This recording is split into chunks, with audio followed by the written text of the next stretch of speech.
Hi, I'm Brent Stafford, and this is RegWatch by RegulatorWatch.com. Over the past 2 years, RegWatch has been closely covering the challenges faced by Ontario's health service providers, the physiotherapists, chiropractors, and massage therapists who deliver critical rehabilitation treatments to auto accident victims. These vital practitioners are being pushed to the brink as outdated reimbursement rates and overwhelming administrative demands leave them burned out and patients underserved. Ontario is home to over 20,000 health service providers. Many are struggling to survive as service fees, frozen since 2014, clash with rising operational costs and growing mountains of bureaucratic red tape. These providers fall under the oversight of the Financial Services Regulatory Authority of Ontario, a regulator whose policies often seem to prioritize cost-cutting over the well-being of both providers and patients. In spring of 2024, there appeared to be a glimmer of hope. The Doug Ford Progressive Conservative government included commitments in Ontario's 2024 budget that promised relief for health service providers. The government pledged reforms to the auto insurance system, including fairer compensation for health service providers, a requirement for auto insurers to cover healthcare costs before extended healthcare plans, and a reduction in paperwork and administrative burdens for both patients and practitioners. Joining us today for a quick update on the status of these reforms is Darryl Tempest, CEO of HRC Innovations. Darryl, welcome to the show. Thanks for having me, Brent. So Darryl, as we mentioned, the Ford government made a significant commitment in the 2024 provincial budget to address the concerns of Ontario's health service providers. Now, as we approach the 1-year mark, has the government delivered on its promises? Well, there's been no implementation, so I would say that would be the definition of delivering on promises. And it's neat that you bring it up. We're in the middle of an election here, Brent, as you know, and that budget is being put to the test in terms of what did you deliver. So for this stakeholder group, I would say in that year of 2024, nothing has been delivered except for an agency, FSRA, reviewing itself. So the regulator has looked at it, but no moves have been made yet. The regulators looked at it. I don't think that that's sufficient in terms of what has to happen here. So we can talk about what has to happen, Brent, but if we look at the clinic model itself here in Ontario, Ontarians, the largest market in the province, pays the most in the pool for auto insurance. We have the lowest minor injury guideline fees, which means that if I hurt myself, I have the least amount of investment because I live in Ontario. Now, I think during this review, just like back in 2014, there'll be a little bit of a raise. But if they're not raising the lowest caps, New Brunswick, I think, or Nova Scotia is 10,000, but that 3,500, if they're not looking at that cap and reporting back to the legislature in terms of the impacts of that cap and what's happening on the system, I don't think it's a review at all. I think it's just a paper stamp on another chance to put in a 2% raise while the clinics face the burden of 30% inflation rates at the same, like over the same period of time. So we started researching this in June, and just this part alone, I mean, we can talk about many other aspects. I don't understand why these regulations are in the best interest of Ontarians at their basic needs. A car accident, you're scared, you can't go to work. And these clinicians are stuck in the middle and it's costing them and then the burden gets shared. Yeah, certainly based on our reporting that it does seem that, the physiotherapists, the chiropractors, massage therapists that serve these people that are injured in auto accidents, I mean, my goodness, they're kind of carrying the load, in some cases, providing free care. I'll tell you a story that I think when you talk about the clinics carrying the load.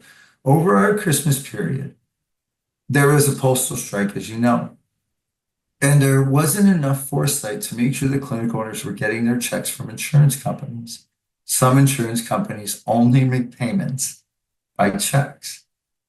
When when the physios and the chiros and all these people in our communities who also own homes and other businesses and all those types of things, and they're trying to make payroll on Christmas, are having to look around, and there was no one accountable to them, except for the fact that the clinic owners are the only ones paying into FSRA. So you could imagine a small business owner, like these clinic owners aren't big business. These are 1 and 2 clinic operations. This money is critical for the 4 or 5 staff that they have there. And this was at Christmas time. So we think, maybe some people didn't get their presents. Some people weren't getting their dinner. And so these are the type of systematic issues that should be looked at. So, Darryl, I mean, you are somebody that knows government and the Ontario government very well. What are the challenges that you guys have trying to achieve these goals? And what happens if the government doesn't actually come through? Well, those are 2 questions, so I'll focus on the first question. And the first question is simplifying the message. So it needs to be unified. One of the things that we've heard from government, and Brent, in some of my other engagements, I meet with a very large number of politicians during my campaigns and educations, is what we've heard back is that there's so many different messages from the groups that aren't completely aligned. I use that and I view that in 2 ways. One, it's probably true in some aspects, but we've talked to the OPA and who have been phenomenal just in terms of us understanding the messaging to make sure that we're aligned with that professional association, for example. And I know that there's alignment and they would work together as a group as well, but this is for the business. And they kind of cross all those sections and the business isn't being served. I think that's their key message, and government is accountable to them as taxpayers, as business owners in our province. And I think that's why they felt that they needed to have this particular voice as one business saying, we are a huge part of the healthcare system here in Ontario, so it needs to be unified and advocate together. The bigger you are, the bigger your voice. And so if we can agree as we work together on a few simple strategies, like having a finance committee and health committee review these together and look for the gaps. It's a very live opportunity, and with expected strong governments moving forward, especially with international politics being what they are, there's a great opportunity for us to look how we can improve our health system for sustainability. So Brent, these are all opportunities, but coming together on simple messaging is the only way to achieve them. Darryl, I understand that you and your team have launched a government relations campaign to address these challenges. Can you share the details of this initiative and what you hope to achieve? Absolutely. So what we hope to achieve is reform. Reform that benefits patients, that benefits the public envelope, right, our taxpayers, and then, of course, our clinic operators that provide that care. They're a critical element. We need to work with insurance companies and other stakeholders to make sure that that these reforms that are, I think, going to be very evident as you work together, will find the solutions to do that. But we will be meeting with all 124 members of provincial parliament and candidates during this election to deliver that message that we need all parties brought together, and quickly. We can't wait until next year for reform.